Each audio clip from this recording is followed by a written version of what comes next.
So I'm with Chuck Gillum from DTE in Colorado. And Chuck, how many years ago did we meet? We met about 5 years ago, late 2019, I think right before COVID.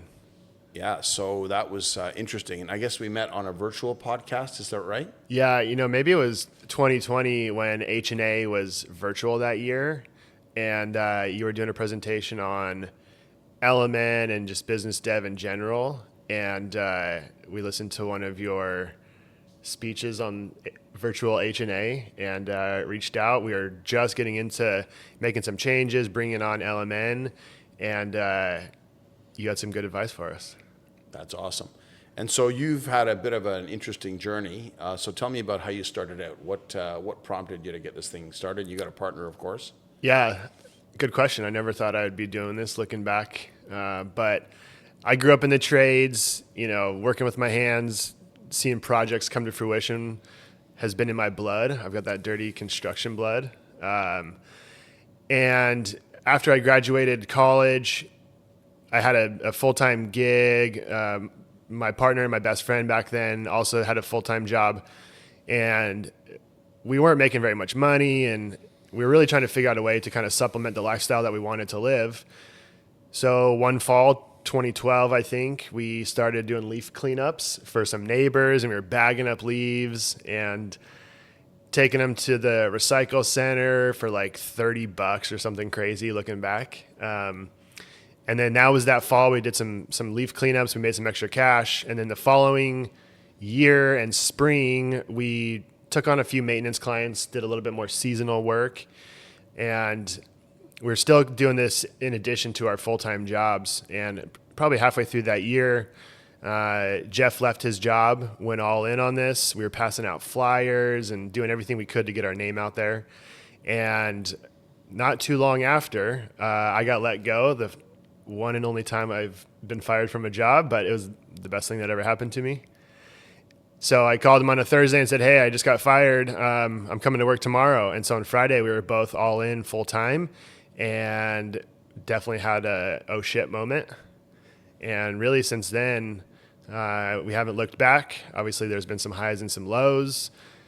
For the next 5 or 6 years, we were doing maintenance and seasonal work and installs where we could. And without any real clear direction. So we had no idea what we were doing. We had outdated trucks and equipment and poorly trained team members and not the most qualified team members. So 2019, it just got to a point where we were getting way too many phone calls for maintenance work that wasn't being done right or people not showing up. And so we said, heck, all right, we got to kind of start over. So we sold our maintenance division. We got rid of that headache. At that point. So you actually got money for it? We got money for it. Okay, so that means for all of you out there, everything has a price and everything can be sold. And we had one utility trailer. We had a couple of like old Toro mowers. We had a few string trimmers and blowers. The value was not in the equipment by any means. I wouldn't be surprised if it didn't make it very much longer. But the value was in the client list. And I think we had 60 or 70 maintenance clients.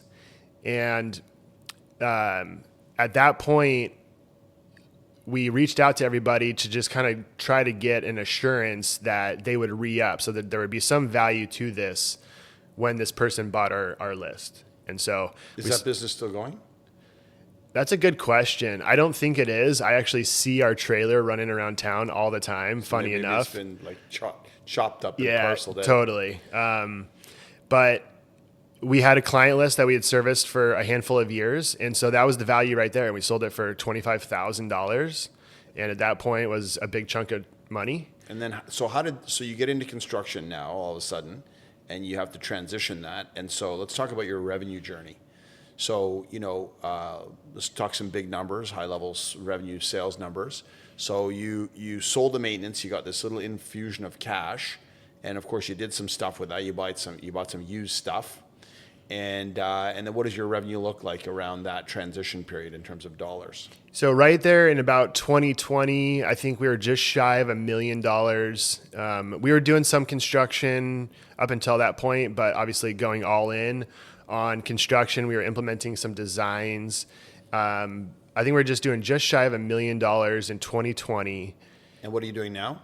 This year, our target's about 2.8 million, just shy of 2.8 Okay, so million. that's quite a bit of growth in a fairly short time, actually. And, we had 2 teams then. We still have 2 teams. So we haven't grown size-wise. So your revenue's gone up, revenue per crew's gone up. And so in terms of some wins, if we look at your business from a, say, an estimating standpoint, how does that going for you? Are you comfortable with the estimating, that the estimates are proper, you're not missing things? Is that going well for you? Yeah. I mean, every day we try to fine tune it a little bit more and more. And what about your equipment? How's that? Equipment is top notch. I mean, Okay, so they're like reliable. So we've got that Absolutely. knocked out of the way.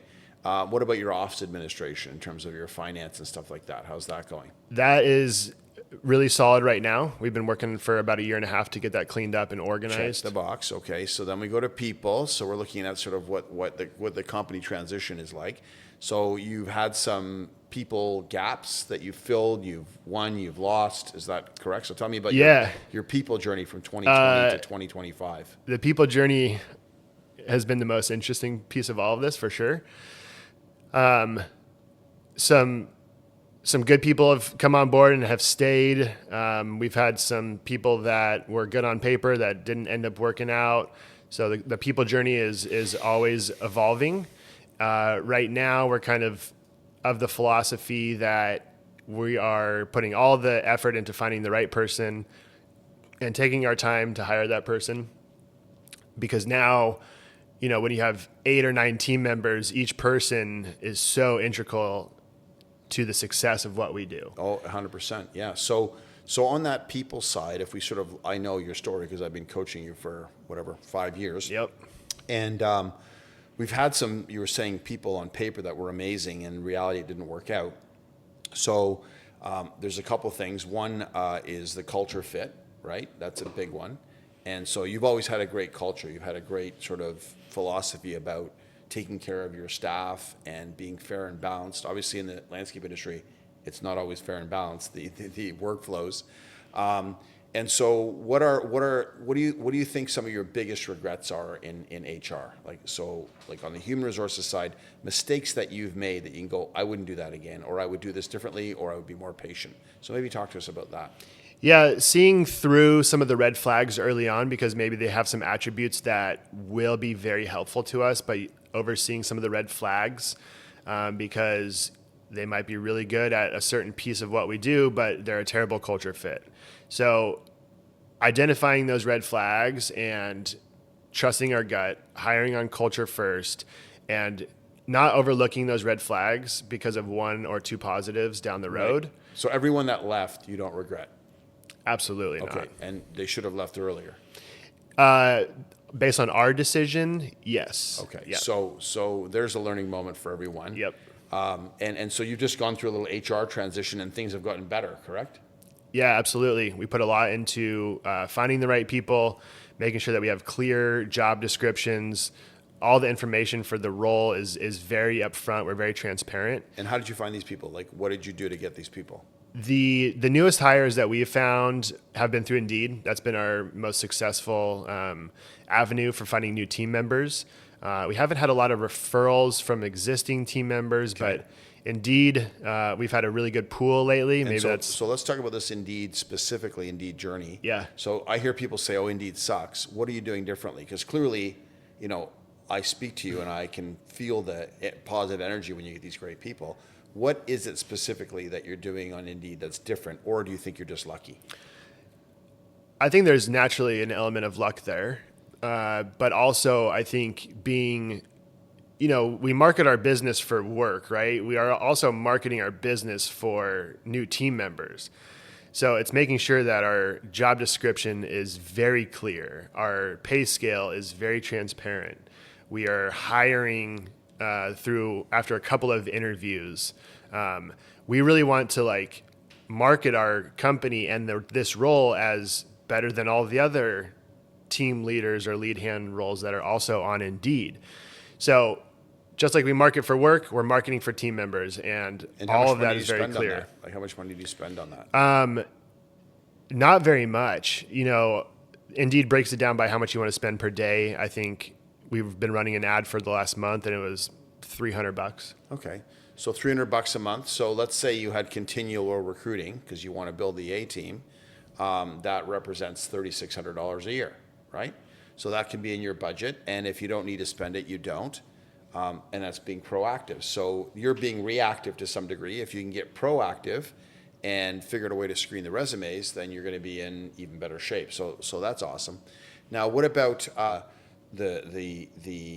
guess the design side of the business? How's that going? What's going on with that sort of design side? So you're design build now, and you're I guess we're going to go to design and production and how that all ties in. Tell me what's going on in that sort of part of the business.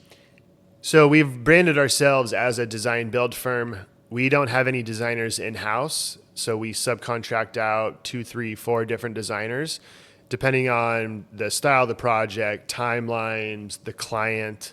So we have the ability to find the right designer for that project. The con of that is not having the ability to really define our style of work.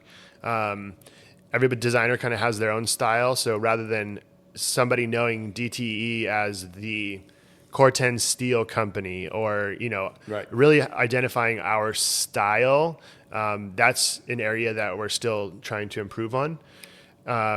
But we pretty much play the middleman with the designer and the client and get the client what they want at the end of the day. So is there a little bit of tail wagging the dog here, like to some degree where you're a little bit not in control of the situation? For sure. Not to say that they're not talented designers by any stretch. No, it's almost it's almost they're not too talented or yes. too creative. Right. And each designer has their own style, and designers are creatives, and they typically think very highly of their work, and so getting feedback or trying to simplify designs sometimes can be a little bit challenging. So what's really cool is you're here in Canada with me in our KTC studio, and you're going to the Koivik event today and tomorrow. And so this particular company that we're going to see is Design Build. They're also Tender Build. They do work for architects. And all of the people that work in their design team are pretty much landscape architects. And so they value engineer things. And so their lead architect, Mr. Lau, he worked in the field. So he understands how things go together. So ideas are great. There's the engineering component. So ideally, the best designers or architects have an engineering mindset as well. And there's 2 ways to achieve that. One is to actually physically do it. The other one is to have deference to your contractor and have a value engineering meeting. So do you have a value engineering meeting about every project that the people design before you just go on and start pricing it? Or is that No. something? Okay. So there's an opportunity, right? Yeah. So we have an expression, don't let the tail wag the dog. And so at the end of the day, you lose the job if the price is too high. And so it has to be beautiful, it has to be creative, it has to be different, it has to be in your genre, your style. Style is very important. Who are we? What's our culture? And including how we do our work, the types of work that we do. So there's an opportunity for you. And then let's talk about the production. So the actual doing the work, right? So you've got subcontractors. You got, I think, 15% of your revenue is subcontractors, and you've got 2 in-house crews. And so your revenue per crew is quite high, which is amazing. But from what I've heard, you've got some projects that are a little open. You can't close them out because there's too many moving parts. Is that the case? Maybe talk to us about the workflow and closing projects out, and maybe some solutions for that.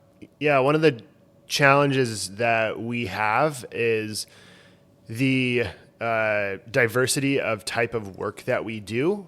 So all of our projects are so different and so unique and so custom, based on using different designers and trying to meet, clients' visions and ideas. Different materials, different install techniques. Where we live in the Denver metro area, it's a pretty dense metro area, so small spaces, tough access. So there's some challenges there.